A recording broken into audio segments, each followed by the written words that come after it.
The question is find the domain of the function fx is equal to 1 upon under the root x minus mod of x. हमें function given है 1 upon under root x minus mod of x. अब function में जब भी हमें domain find करनी होती है, डोमेन का मतलब क्या है, एक्स की ऐसी वैल्यूज़ जिसके लिए ये फंक्शन डिफाइंड रहे, मतलब कहीं पर भी ये इनफाइनाइट या अनडिफाइंड नहीं बनना चाहिए। तो यहाँ पर हमारे पास जो फंक्शन है वो डिनोमिनेटर में है, राइट। 1 के डिनोमिनेटर में हमारे पास ये फंक्शन है, तो पहली बात ये है कि ये नॉट इक्वल टू ज़ीरो होना चाहिए। ज़ीरो हो गया डिनोमिनेटर तो फंक्शन नॉट डिफाइंड। दूसरी बात ये है हमारे पास अंडर रूट के अंदर, तो अंडर रूट के अंदर जो भी वैल्यू होती है वो हमें चाहिए होती है हमेशा ग्रेटर देन ज़ीरो। देखो अंडर रूट के अंदर वैसे greater than equal to zero चाहिए होती है हमें, पॉजिटिव हो। नेगेटिव वैल्यूज़ के लिए तो देखो हमारे पास रियल नंबर नहीं आएगा, -4 अंडर द रूट अगर होगा तो हमारे पास कोई रियल नंबर इसका आंसर नहीं आएगा।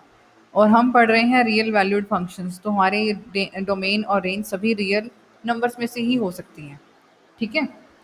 तो यहाँ पर डिनोमिनेटर जो है वो पॉजिटिव होना चाहिए जब भी अंडर रूट में फंक्शन आए। आपको यही करना है कि डिनोमिनेटर आपका सॉरी अंडर रूट के अंदर जो भी फंक्शन है वो पॉजिटिव होना चाहिए, ठीक है। अब तीसरी बात इसमें क्या आ गई, यहाँ इसने फंक्शन में मॉड ऑफ एक्स भी डाल दिया।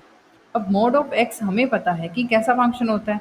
यहाँ पर ये फंक्शन जो है अपने डोमेन के अकॉर्डिंग टू टाइप्स में डिवाइड हो जाता है। एक ये पॉजिटिव भी हो सकता है when x greater than equal to zero, और एक्स नेगेटिव होगा, माइनस ऑफ एक्स होगा when x less than zero. अगर आप कोई नेगेटिव वैल्यू पुट करोगे तो आपको इसके अंदर पुट करनी है, आंसर पॉजिटिव ही आएगा, ठीक है। और पॉजिटिव पुट करोगे तो इसके अंदर पुट करनी है।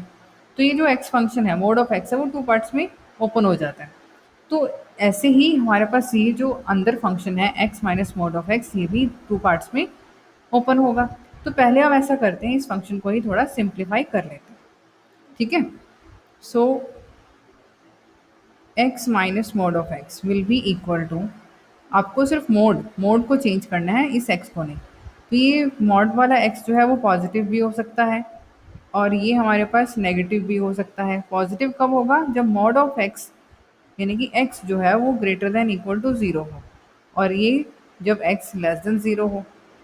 इसको आगे और सिंप्लीफाई कर लेते हैं, यहाँ तो ज़ीरो आ जाएगा और यहाँ आपका 2x आ जाएगा। When x greater than equal to zero, when x less than zero.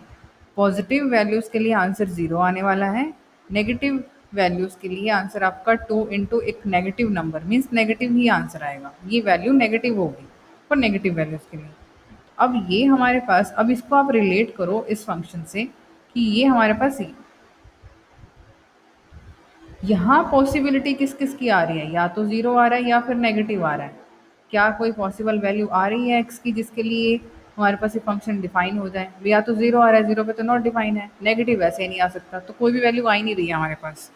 तो यहाँ पर इसकी डोमेन जो है वो फाई होगी, एक्स की किसी वैल्यू के लिए ये फंक्शन डिफाइन है ही नहीं, ठीक है।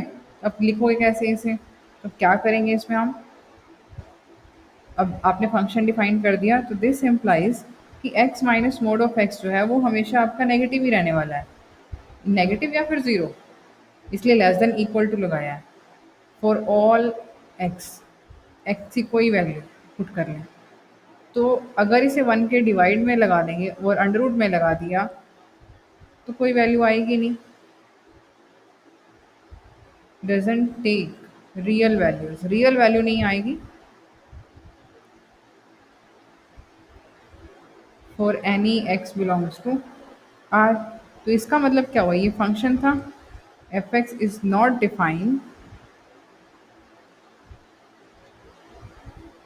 For any x belongs to r। तो इसलिए हमारे पास इसकी जो डोमेन है that will be equal to 5, कोई वैल्यू नहीं आएगी। यही हमारा आंसर है। Thank you.